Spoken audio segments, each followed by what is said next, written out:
and it works really nicely in the baritones. So what do we call it? We call it jackpot. All right, composers, so in this video, I want to share with you how to think about the climax of your fugue. I had originally intended this as a 3-minute YouTube shorts, but as I was preparing, I realized I needed more time to really help you guys out. So here we are.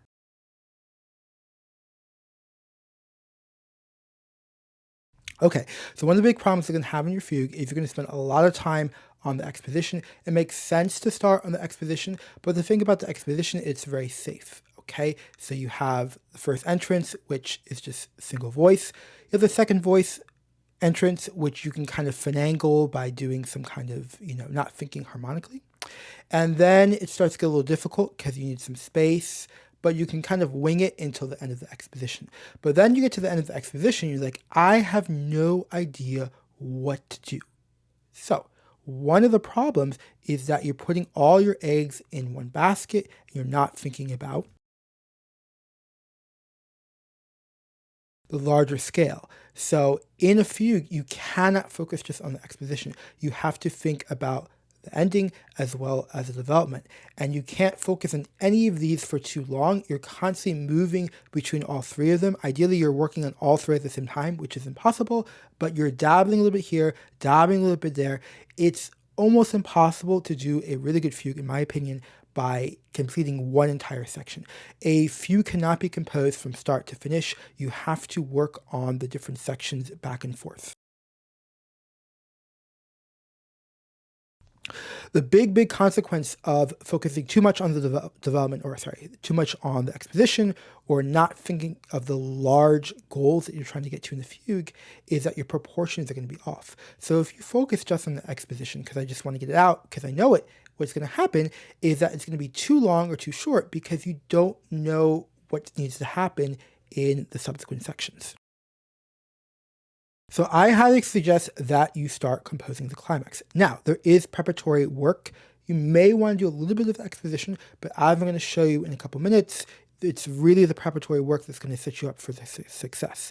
Okay, so the climax is a major structural point in the fugue. So you're going to have the opening, which is great, but where are you going to? Okay, it can't just be, yes, you're going to the ending, but there's got to be some point, probably not directly in the middle, maybe at the golden means, however you want to do it, that it's like building, right? You have a story and it's building to an explosion, or it's building to chaos, or maybe something wonderful, okay? But you're building to some major moment. And this is where academic fugue is going to leave you hanging dry, because though it does prepare you with harmony and just knowing les habitudes, as we say in French, kind of the tendencies in a fugue, if you're not composing your own fugues, you're going to be lost. Like, how do I create that sense of drama? One of the ways that you can create that sense of drama is having a climax. Okay, so you have a structural point here, and now we know what it's going to be like, what key. We have to know what key the climax is going to be in. So that way we know how much time we need from the beginning to get to that climax so it's maximally powerful. And of course, from there, we know how much time we need to get to the ending so it feels bien mérité, as they say in French, as it feels well-deserved.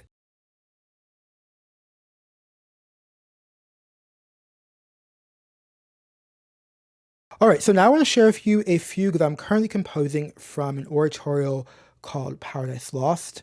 I have 2 completed fugues that I've already showed on this channel, but I think it's kind of hard to really help you guys with fugue if the fugue is already complete. And I do have sketches and stuff that I'll try to resurrect over the coming year from my completed fugues. But this fugue, since it's in the process of being composed, I want to document it when I can so that you can see all the steps that go into a fugue. So this fugue, first thing you want to do is you want to find the best key, okay?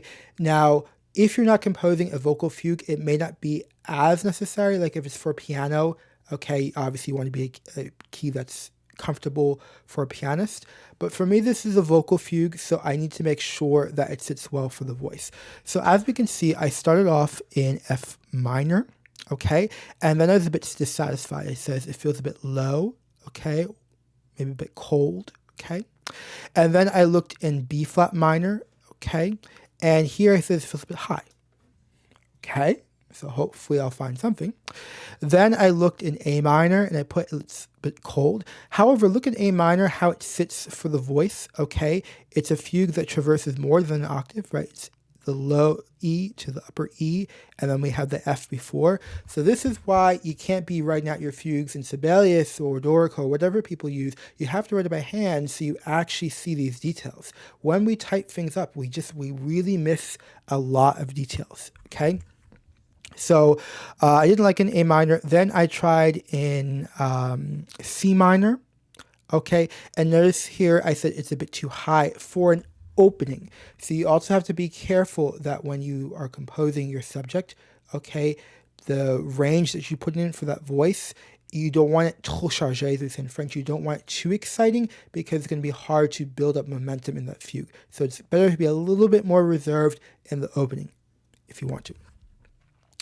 Then I tried it in G minor, okay. And then it seemed almost right, but I lowered it a half step and I put it in F sharp minor. And here when I got to F sharp minor, we can see in the notes like excellent, okay, very alive. So I'm getting excited, and that's what we want to listen for as a composer, where you feel that excitement. So it's probably in the right key, but notice that the starting interval is a bit low. It's not too low for children, okay, by no means, but for the opening of a fugue, you may want something bright, okay, you don't want something in a dull register. So this is something of concern. So then I tried reversing the interval, okay. But strongly overcome with female charm, okay? And though it keeps that energy that I like, I don't like reversing the interval. It just takes away something characteristic from this opening. So finally, I found a little bit of a compromise.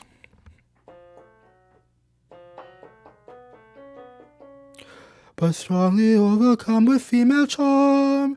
And I converted that opening interval to the leading tone. So it's still the dominant, but this way it sits better.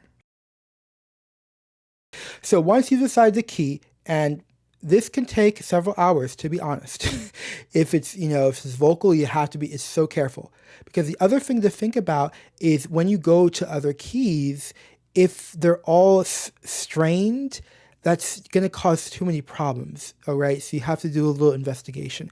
So now I want to figure out the subject in the different registers, okay, and in the likely keys. Now, in fugue de colle or academic fugue, typically you go to the dominant, but that may not be for you, okay?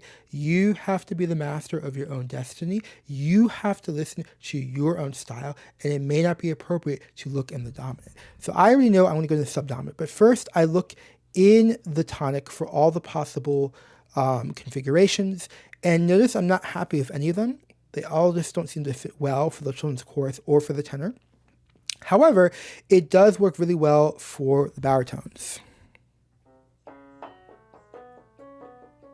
But strongly overcome with female charm. I put it's a bit high, but you know what? At a certain point, you can't have everything, okay? Next, I look in the subdominant because that's where I tend to go in my style, okay? And notice that I put for children's chorus that it's really good.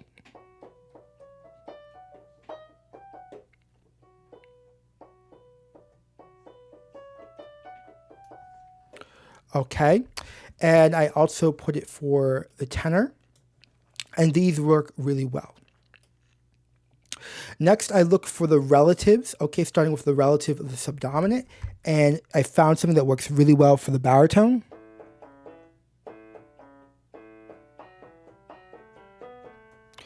But strongly overcome with female charm. Notice how it sits for the voice in the staff, okay, not too low, not too high. So that's something golden, and it probably means you definitely want to go there in the actual fugue.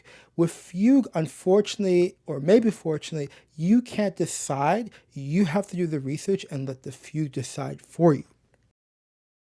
Okay, so once you figure out the home key and the relative, okay, and maybe you do it a different order than I do, but then I start looking for continue the relative, but also the neighbor keys, okay? And so here, notice that I looked in A major, which is the relative of F sharp minor. It works well in the children's chorus as well as the tenor, and it works really nicely in the baritones. So what do we call it? We call it jackpot. Okay, it works really nicely for all those three entrances. It doesn't mean I'm going to do all three entrances because that can get boring and predictable, but it's going to give me flexibility. And with fugue, things can be so restrictive that when you have that flexibility, it's almost a missed opportunity to not seriously consider going to A major, okay, or whatever works for you. Now I'm checking in the dominant. So for my style, I tend to get to the dominant later, so that's why it's later. But for you, feel free to check it right away.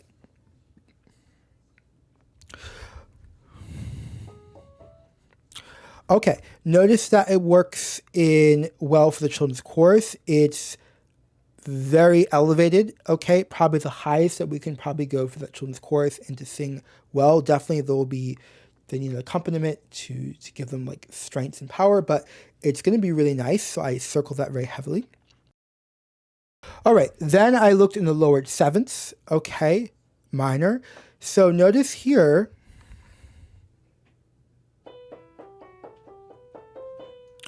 but strongly overcome with female charm. Notice that it sits in a really calm register, right? It's really nice for the children's chorus right there in the staff, okay? Also works well for the baritone. So this is probably a key that I might want to go to. Finally, I want to end the stage with looking in really far away keys, okay? Just something that feels very foreign or different, or something where it's like, where am I? And then obviously you'll build that up, and at the final moment, you'll bring us back and we'll end joyously in the home key. So we'll see here, I looked in A minor, and it looked really nice because A minor is rather far from F sharp minor, okay? And it sits well for the children's chorus. It also sits well for the baritone. This opening interval is quite controversial for the baritone, but this is later in the piece, so they'll be warmed up, but maybe I won't end up using it because it is rather low.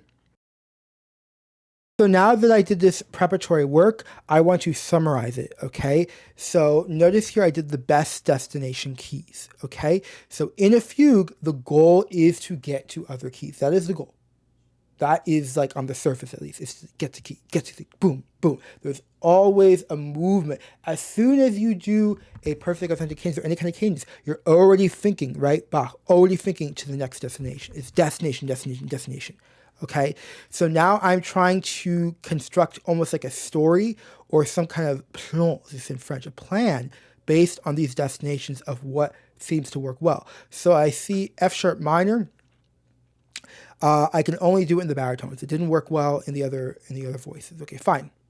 Then I'm going to the subdominant, B minor, okay? And it works well in tenor and works well for the children's chorus.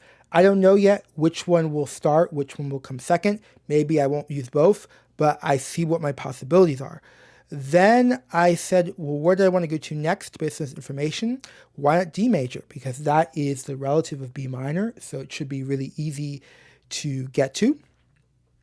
And it really only works well, I put down, for the baritones. Okay, so make sure you have ideas about which instrument is, or in this case, the voice is going to do it. From there, I guess I decided I want to get A major, which is the relative of F sharp minor. Now, keep in mind, when I actually do the fugue and test out, it may not work. You know, I don't know what unforeseen things can come, but at least I have some kind of plan that's informed. It's not, you can't just decide this beforehand. You have to do the work of testing out the fugue, you know, testing out the different subjects, and then designing some kind of plan. Otherwise, you're just imposing a doctrine that's not going to work. So notice it works well in the relative of A major for the children as well as the tenors. Then in E minor, I decided it works well for the children's chorus as well as the baritones. And then finally, I have C sharp minor, which I'm thinking of doing for the climax. Okay, so then I suggest that you get the Divertissement, okay? Or just some of it, you have to have an idea.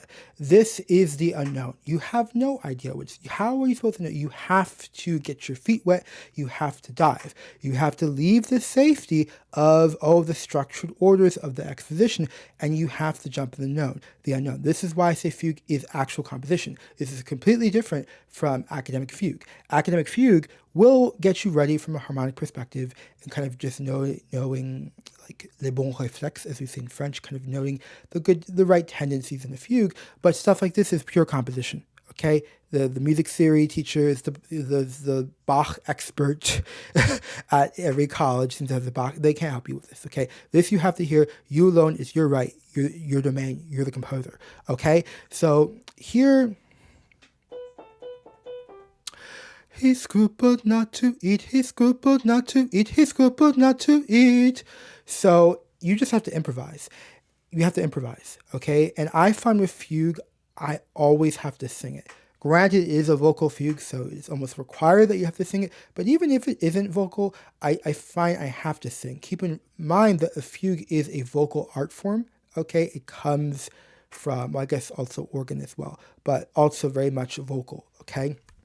So you're going to have to sing it. He scrupled not to eat. And you just have to improvise. Okay? I have no idea what to do. I have no idea. You just have to improvise until you catch something, right? It's like you're just throwing spaghetti on the wall. And then you see, I don't like this. Oh, I kind of like that. Oh, it doesn't work. Okay? Another really important thing is you have to be very flexible about what key you search in. So this is a fugue in F sharp minor. So the ideological position one would take, an amateur position, is like, well, I gotta listen for the divertissement in F sharp. No, you gotta hear the divertissement as quickly as possible. Remember that the divertissement is really what makes the fugue unique, I would say. I mean, yes, you have your subject, and that makes it easy to identify.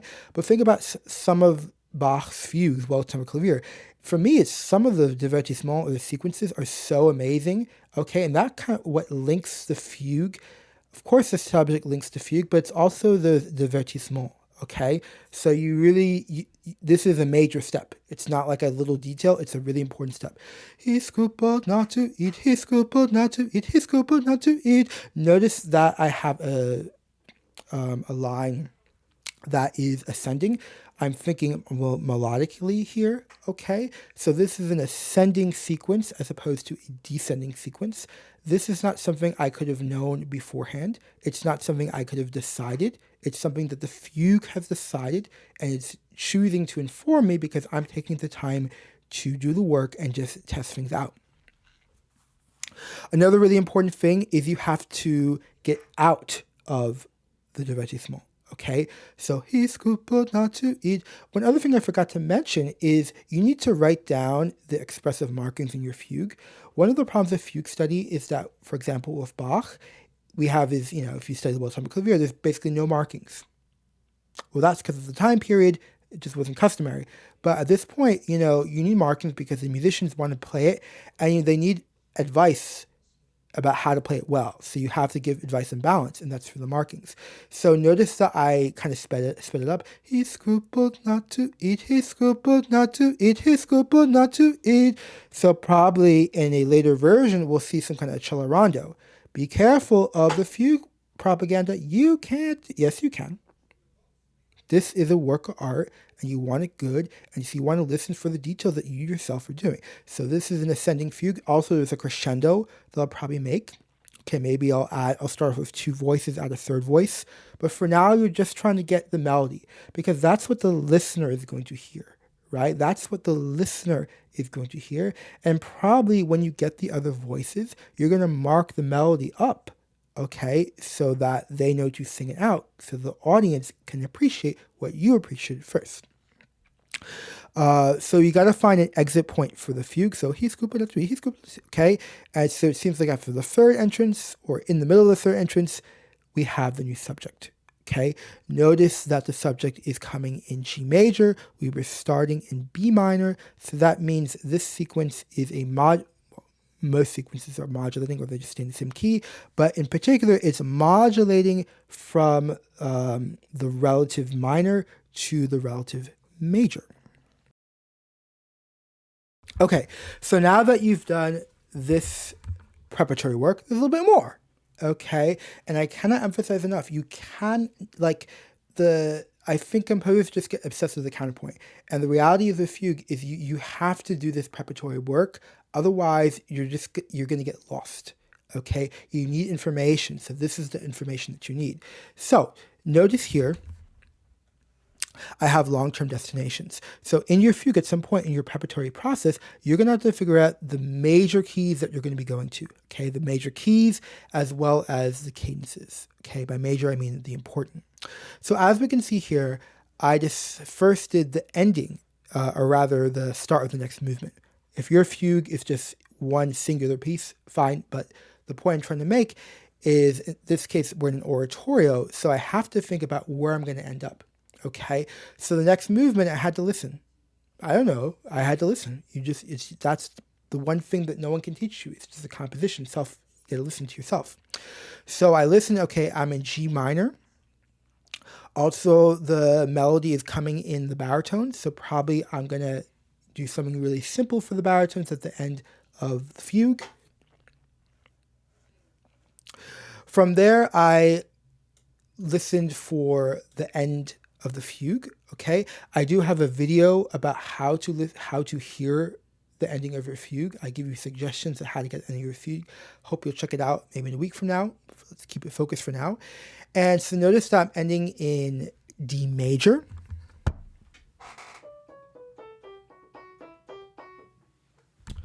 But strongly overcome with female charm. Okay, so there is no magic formula for this, okay? This is not something that the fugue d'école or academic fugue can prepare you for. You have to listen. You don't know what it is. I don't know what it is. You have to listen. You have to listen internally, however you compose, and you got to hear. And for me, I like to hear what's the last entrance, okay? Either the subject or just the last thing the audience is going to hear.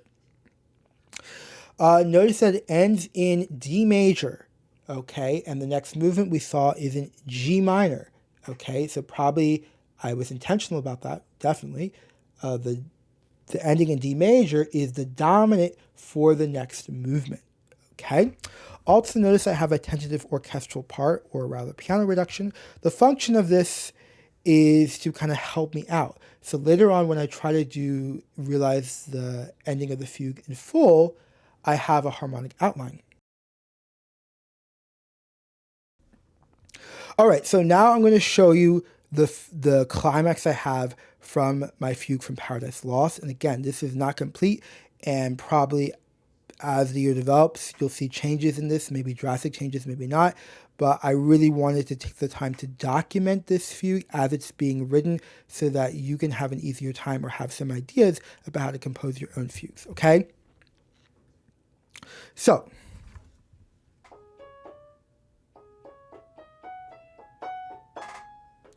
but strongly overcome with female charm. So I had to first place the melody, what's like the thing the audience is going to be, their attention is gripped on, okay? And for this, I had to see what is the best range. I want an elevated range for a climax, okay? That's why in counterpoint studies, contrapuntal studies, we think about that climax. What you want for the climax of your fugue, you want something elevated, boom, oh my God, like you're gripping with tension. But strongly overcome with female charm, right? Really high, okay? But you don't want too high, okay? Because you want to hurt the ears. Notice as well that I have a pedal. So we have the children like on the charm, very high up there. Definitely we will need piano support, orchestral support, intonation, but that's kind of like where I want them to sit. Okay, so I got that line first, and from there, it's kind of like maybe like a Sudoku puzzle. I haven't played them in a while, but you're filling in. You're just trying to fill things in, just like listen. What's the next thing? Okay, definitely here I'm hearing melodically, which may seem a little bit contradictory because I emphasize the harmony so much of the fugue, but certainly at this point, you do have to hear the melody because that's what you want the audience to notice. So, but strongly overcome with female charm. Okay, I want something elevated, okay? Also notice I put warm full sounding, so don't hesitate to add expressive markings because this is a composition. Your completed fugue score shouldn't be as bare as the ones we get for Bach. Okay, it's 21st century. You can put stuff in your fugue to help out the balance, to help the performers deliver the performance that you deserve. Okay, now then I had try to figure out, okay, what's the next entrance? Okay, it's definitely thinking stretto. Probably can't really do stretto here, but what's the next entrance?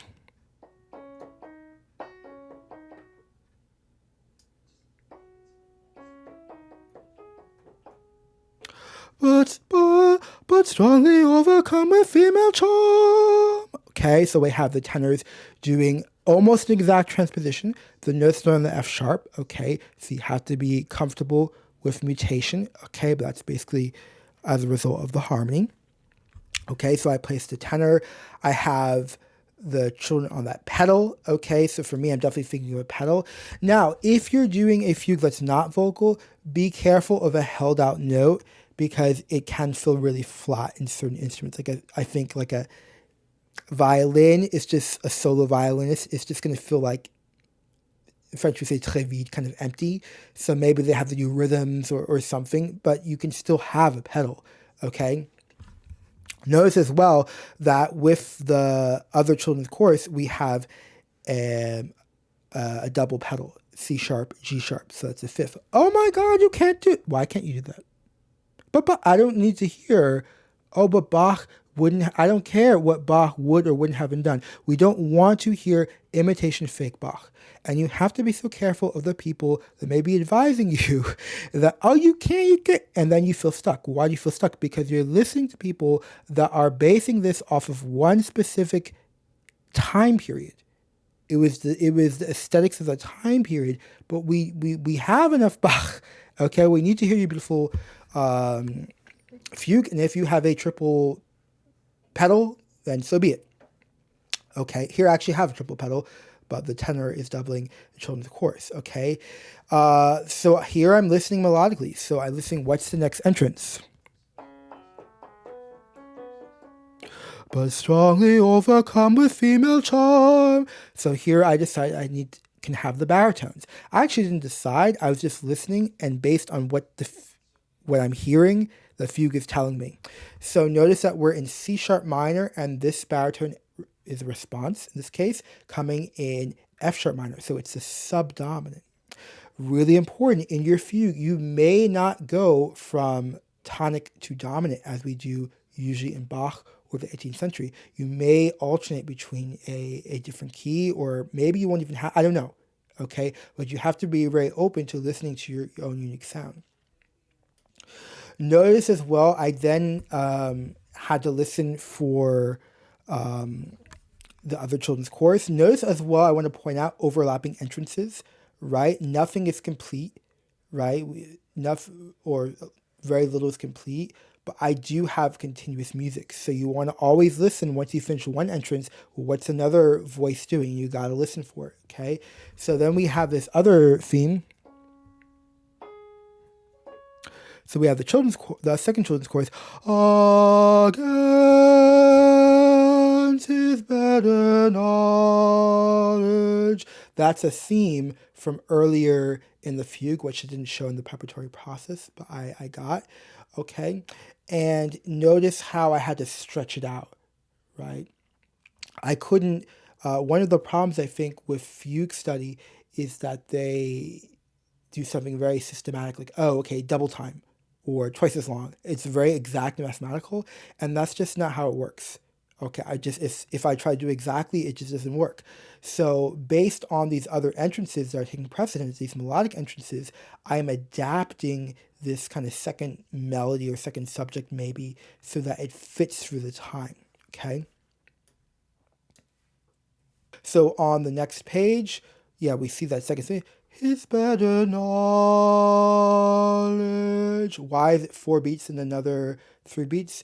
It's probably based on what's going on in the other voices. Notice how the first children's chorus is moving on beat 3, so probably I don't want the second children's chorus also moving on beat 3. So where does this come from? It comes from counterpuntal studies, fifth species, where you're trying to get, this is where it applies. So if you're doing counterpoint and you're skipping through fifth species because you think, oh, it doesn't, no, you're screwing yourself over, because it comes really important when you are constructing the climax of your fugue. Okay, notice that I have the tenor coming again. But strongly overcome with female charm, right? Okay. But this time it's entering on the G sharp instead of the F sharp. Okay, so that's based on the harmony, the mutation. Now notice that the tenor has the exact same entrance, exact same material as the other page. That I think is a problem, because that's going to be kind of uninteresting, right, if it's exactly the same. So probably I'm going to have to choose one and get rid of the other, maybe put it in a different voice. But the important thing is I'm just testing things out. For the highest children's voice, clearly they're the kind of main melody. Against, right, holding that note. His better knowledge, right? So they're taking that other theme that we heard in the second children's chorus, but in a higher register, okay? And again, the duration of these notes here is partly determined based on what the subject is doing, right? Because this tenor, it has to do its thing, and I don't want the children changing at the same moment as the tenor. They have to, I have to, this descent is better, right? It has to fit into the harmony. So there is a constant, in French they say, il faut partager. You have to share, you have to spread, you work on this, you work on that. It's just constant balancing act. Again, why I say you have to be so careful about putting all your eggs in one basket in the exposition, because that runs contrary to what makes a good and fresh fugue, which is constantly like do a little bit here, right? And this can be a little frustrating, that at no point is anything 100% complete. It's constantly like mix and match, mix until finally, okay, at the end, it will be complete one day. I hope that you found this useful. I hope that you get to work on that climax. Don't forget to do the preparatory work that I outlined. If you want more information on the mental as well as technical blocks that prevent composers from realizing their destiny and composing beautiful fugues in their own style, then you can go over to my website, barneyjmusic.com/fugue. Thank you for watching. Have a good day.